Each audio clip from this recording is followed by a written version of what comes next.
Oke, selamat pagi semuanya. Hari ini, pada pagi ini, kami akan mendiskusikan soal 3 permasalahan hukum, yaitu yang pertama mengenai perceraian, yang kedua mengenai waris, dan ketiga adalah ekonomi syariah. Sebelum kami memulai diskusi kami, izinkan kami memperkenalkan diri kami masing-masing. Saya Giovanni Dewa, NIM 18020101516. Saya Antonio Randy J. Jumpung, NIM 21001119. Saya Arianto Woro dengan NIM 2202010421. Baik, saya akan membacakan putusan tentang waris, yaitu dalam putusan nomor 1093 garing PDT titik G garing 2024 garing PA titik BKS dengan penetapan di Pengadilan Agama Bekasi dengan perkara sengketa kewarisan antara para penggugat yang namanya disamarkan dalam putusan ini dengan objek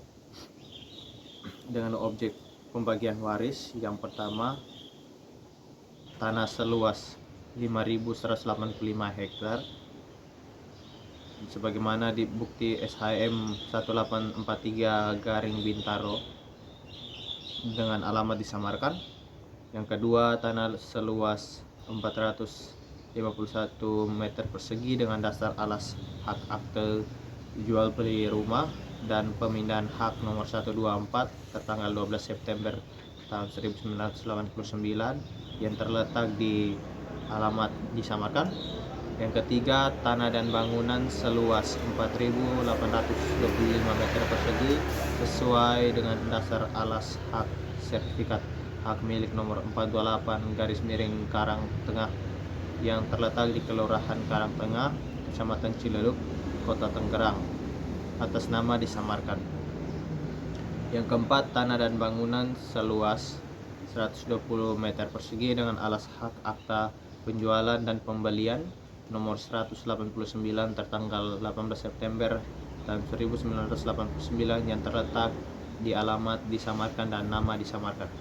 Yang kelima, tanah dan bangunan seluas 2.165 meter persegi, sebagian dari tanah seluas 46,20 meter persegi dilepaskan kepada negara berdasarkan alas hak disamarkan yang terletak di alamat disamarkan dan atas nama disamarkan. Yang keenam, tanah dan bangunan seluas 350 meter persegi dengan alas disamarkan. Yang ketujuh, tanah dan bangunan seluas 1.698 meter persegi dengan alas hak sertifikat hak milik 4744 garing Kranji Bekasi atas nama disamarkan yang terletak di alamat disamarkan. Yang kesembilan, tanah dan bangunan seluas 640 meter persegi dengan dasar alas SHM 4946 garing Kranji Bekasi atas nama disamarkan dan yang terletak di alamat disamarkan. Bahwa dalam pertimbangan hukum menimbang bahwa berdasarkan berita acara relas panggilan surat tercatat tersebut menerangkan bahwa alamat yang dimasukkan dalam gugatan ternyata sebagian tergugat sudah tidak bertempat tinggal pada alamat tersebut di atas. Menimbang bahwa oleh karena itu penggugat secara lisan menyatakan mencabut gugatannya untuk perbaikan alamat atau domisili para tergugat, sedangkan para tergugat belum mengajukan jawaban atas gugatan akuo, maka pencabutan gugatan sesuai pasal 271 dan 272 RP. Menimbang bahwa oleh karena penggugat menyatakan mencabut gugatannya, maka cukup beralasan menghentikan proses persidangan perkara akuo dengan mengabulkan permohonan pencabutan gugatan tersebut. Menimbang bahwa berdasarkan pasal 89 ayat 1 Undang-Undang Nomor 7 Tahun 1989 tentang Peradilan Agama yang telah diubah dengan Undang-Undang Nomor 3 Tahun 2006 dan perubahan kedua dengan Undang-Undang Nomor 50 Tahun 2009, maka semua biaya perkara yang timbul dalam perkara ini dibebankan pada para penggugat. mengingat segala ketentuan pasal dari peraturan perundangan yang berkaitan dengan perkara ini. Baik, saya ingin bertanya kepada teman-teman saya, bagaimana menurut teman-teman dari pertimbangan hukum yang sudah saya bacakan, apakah ada korelasinya atau ada hubungannya dengan asas-asas yang sudah kita pelajari dalam hukum acara peradilan agama? Baik, kalau dari saya sendiri, menurut saya yang pas atau terkait dengan masalah hukum yang telah diberitahukan sama Anda, bahwa di sini asas yang pas itu adalah asas audi et alteram partem, yaitu hak untuk didengar, yang mana prinsip ini menyatakan bahwa kedua belah pihak dalam satu perkara itu harus diberikan kesempatan yang sama untuk menyampaikan argumen mereka. Dalam kasus ini, meskipun para tergugat telah dipanggil secara sah tapi tidak hadir, hal ini memperhatikan bahwa hak untuk didengar telah diberikan sesuai dengan prosedur hukum yang berlaku. Yang berikut ada asas keadilan. Dalam kasus ini, keputusan untuk menghentikan persidangan setelah para penggugat mencabut gugatannya tadi dalam hak waris tadi, maka untuk memperbaiki alamat tergugat adalah langkah yang wajar dan adil, mengingat para tergugat itu belum memberikan jawaban atas gugatan tersebut. Dan berikut juga ada asas kebebasan, di mana mengajukan dan mencabut gugatan menurut pasal 271 dan 272 RV. Penggugat memiliki kebebasan untuk mencabut gugatannya sebelum tergugat memberikan jawaban. Hal ini mencerminkan fleksibilitas sistem peradilan dalam mengakomodasi perubahan keadaan atau strategi penggugat. Ada juga asas kepastian hukum dalam ketentuan pasal 89 ayat 1 Undang-Undang Nomor 7 Tahun 1989 yang telah diubah, menunjukkan penerapan asas kepastian hukum. Semua pihak itu diharapkan untuk mematuhi aturan yang telah ditetapkan, memberikan prediktibilitas dan kejelasan dalam proses hukum. Dan yang paling tepat dalam masalah hukum tadi itu adalah asas persamaan di hadapan hukum. Jadi penerapan undang-undang dan aturan yang sama kepada semua pihak tanpa diskriminasi menunjukkan bahwa setiap pihak diperlakukan secara adil dan setara di mata hukum. Dalam konteks ini, baik penggugat maupun tergugat diberikan hak dan kewajiban yang sama sesuai dengan ketentuan yang berlaku. Sekian dari saya. Saya berikan penyampai materi berikutnya kepada teman saya di sebelah. Baik, kali ini kita akan membahas tentang permasalahan dalam ekonomi syariah.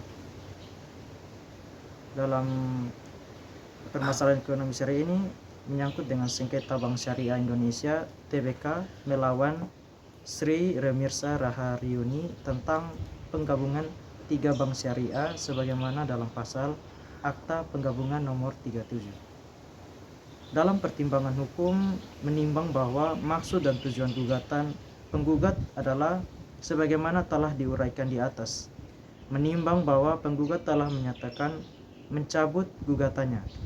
Menimbang bahwa pencabutan perkara oleh penggugat tersebut tidak melanggar hak untuk dimaksud penggugat untuk mencabut gugatannya dapat dikabulkan. Menimbang bahwa dengan dikabulkan permohonan penggugat tersebut, maka pemeriksaan perkara ini dinyatakan selesai.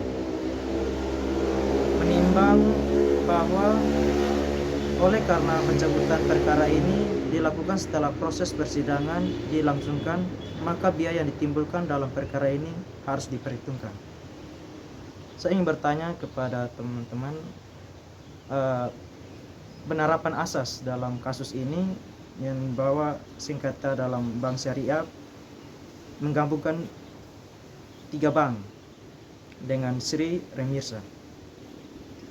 Baik, terima kasih. Saya akan menjelaskan mengenai asas-asas dalam pertimbangan hukum terhadap perkara tersebut yang sudah dijelaskan. Saya menemukan ada beberapa asas. Yang pertama di sini asas personalitas keislaman atau personalitas Islamiyah. Asas ini menyatakan bahwa hukum yang berlaku adalah hukum Islam bagi orang-orang yang beragama Islam. Pengadilan agama memiliki yurisdiksi untuk menangani kasus-kasus yang melibatkan umat Islam seperti yang terlihat dalam penggalan putusan ini yang berkaitan dengan bidang perkawinan sesuai dengan undang-undang yang telah diatur oleh peradilan agama. Yang kedua, asas kekeluargaan dan musyawarah. Dalam peradilan agama, penyelesaian sengketa seringkali diupayakan melalui pendekatan kekeluargaan dan musyawarah untuk mencapai solusi yang adil bagi kedua belah pihak. Pencabutan gugatan oleh penggugat bisa jadi merupakan hasil dari musyawarah atau kesepakatan antara pihak yang mencerminkan pentingnya asas ini dalam proses peradilan. Yang ketiga, asas sederhana, cepat, dan biaya ringan. Asas ini memiliki konsep bahwa pencabutan gugatan yang kemudian mengakhiri proses persidangan harus sesuai dengan asas ini. Dengan pencabutan gugatan, proses peradilan menjadi lebih sederhana dan cepat diselesaikan. Sekian dari saya. Berikutnya akan dijelaskan pertimbangan hukum dari putusan perkawinan oleh teman saya. Baik, terima kasih atas kesempatan yang diberikan kepada saya. Jadi kali ini saya akan membahas sengketa yang sangat menarik tentang perceraian, di mana perceraian tersebut terjadi antara tuan berinisial HA dan ibu berinisial KL. Pada tanggal 02 April 2024, surat kuasa yang diberikan kepada mereka telah memenuhi syarat sebagaimana diatur dalam Surat Edaran Mahkamah Agung RI nomor 6 tahun 1994, Jungto Surat Edaran Mahkamah Agung RI nomor 7 tahun 2012, dan telah dibubuhi materai sesuai Undang-Undang nomor 10 tahun 2020 tentang bea materai. Jadi isi putusan hakim tersebut adalah menimbang bahwa berdasarkan kasus peradilan mereka, di mana kedua belah pihak itu telah melakukan pisah ranjang, di mana suaminya itu terduga melakukan perselingkuhan dengan istri lain, sehingga istrinya yang berinisial LA itu melakukan upaya pisah ranjang, dan suaminya menyetujuinya dengan melakukan upaya cerai talak. Oleh karena itu, maka penggugat secara lisan menyatakan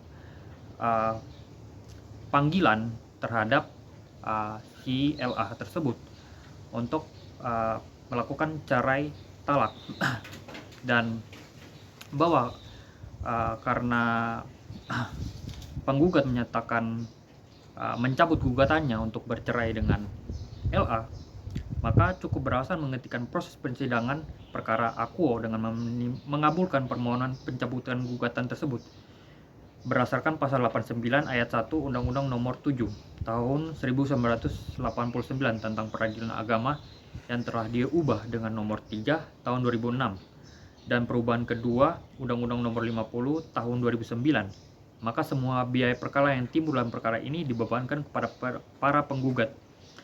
Menimbang juga karena penggugat mencabut gugatannya, maka untuk perbaikan alamat atau domisili para tergugat belum mengajukan jawaban atas gugatan akuo, maka pencabutan gugatan tersebut sesuai pada pasal 271 dan 272 RV.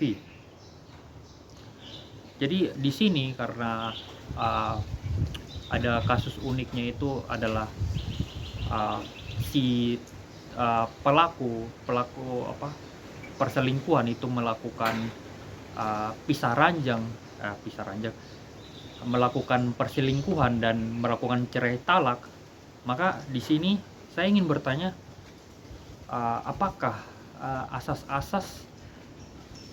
ada asas-asas yang melekat dalam peradilan ini? Bagaimana menurut tanggapan saudara? Oke, baik. Dalam asas yang pertama ada asas legalitas atau asas kepastian hukum. Dalam asas ini putusan hakim menunjukkan bahwa proses hukum dilakukan sesuai dengan peraturan yang berlaku seperti memenuhi syarat dalam surat edaran Mahkamah Agung RI dan undang-undang tentang bea materai serta ketentuan lainnya yang berkaitan dengan advokat dan pengadilan agama. Yang kedua adalah asas persamaan di depan hukum atau equality before the law. Kedua belah pihak penggugat dan tergugat diperlakukan sama di hadapan hukum. Meskipun para tergugat tidak hadir, mereka tetap diberikan hak untuk dipanggil dan diberi kesempatan untuk membela diri. Yang ketiga asas audit et alteram partem. Kedua belah pihak didengar. Walaupun para tergugat tidak hadir, mereka telah dipanggil sesuai dengan prosedur hukum yang berlaku. Hakim juga mencatat bahwa sebagai tergugat tidak bertempat tinggal pada alamat yang diberikan, sehingga hak mereka untuk didengar untuk tetap diperhatikan. Yang keempat, asas itikat baik atau good faith. Para penggugat menunjukkan itikat baik dengan mencabut gugatan mereka untuk memperbaiki alamat dan atau domisili para tergugat. Ini menunjukkan upaya menyelesaikan permasalahan secara jujur dan adil. Yang kelima, asas kebenaran formil. Putusan tersebut mencerminkan upaya mencapai kebenaran formil di mana sesuai dokumen dan prosedur dipenuhi sesuai dengan peraturan yang berlaku, termasuk pemberi kuasa kepada advokat dan pemenuhan syarat administrasi lainnya. Sekian dari saya pemberlakuan asas-asas dalam perceraian. Oke, baik. Jadi kesimpulan dari semua diskusi kita hari ini bahwa semua asas yang kita pakai ini adalah asas-asas yang sangat berkaitan dekat dengan asas peradilan agama, terutama kami menggunakan asas peradilan khusus pada peradilan agama, dan juga ada beberapa asas lainnya, Asas umum dan khusus. Baik, sekian dari diskusi kelompok kami. Kami ucapkan terima kasih kepada Bapak dosen. Sekian.